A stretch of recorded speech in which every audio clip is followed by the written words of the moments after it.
আজ আমি তোমাদের সঙ্গে শেয়ার করব ওয়েট লস জার্নিতে সারা দিনে আমি কি কি খাই।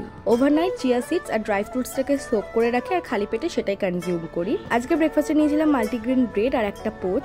আগের ভিডিওটাতে তো তোমরা দেখেইছো আমি একটা বিশেষ ধরনের চাল পারচেস করেছি, এটাকে তোমরা দেশি ব্রাউন রাইস বলতে পারো। একটা ছোট বাটির মাপে সেই ভাতটাই নিয়েছিলাম আর সাথে নিয়েছিলাম প্রচুর সবজি। তারপর 2 পিস আম খেয়ে লেগে পড়েছি ওয়ার্কআউটে। আমি তোমাদেরকে আগেও বলেছি যে আমি খাবার থেকে সবকিছু বাদ দিয়ে দেওয়ার পক্ষপাতী নই। আমি মনে করি লিমিটের সাথে যদি তোমরা সবকিছু কনজিউম করো তাহলে সেটা অনেক হেলদি হয়। তো আজ ছিল বেসিক্যালি আমাদের লেগ ডে। আজকে ম্যাম প্রচুর পরিমাণে লেগ ওয়ার্কআউট করিয়েছেন। আর আগের দিনের ওই উইয়ার্ড সবজিগুলোর নাম তোমরা অনেকেই ঠিকঠাক ভাবে বলতে পেরেছো। ও মাই গড, আমি তো ভাবতেই পাইনি এতজন জানোই নাম। তাই তোমাদের মধ্যে যে কজনের নাম নিতে বলেছিলে তাদের নামগুলোই বলে দিচ্ছি: শর্মিষ্ঠা, পায়েল, খুশি, রিমি আর অমৃতা। সূর্য ডোবার পর আমি কার্বস জাতীয় কোনো খাবার খাই না, তাই একটা ভীষণ হেলদি ওয়েতে স্পেশাল ছোলার চাট বানিয়েছিলাম, যেটা রেসিপি জানার জন্য তোমাদেরকে এই ভিডিওটাকে তোমাদের বন্ধুদের সঙ্গে শেয়ার করতে হবে আর ভিডিওটাকে 5000টা লাইক করতে হবে। বাই।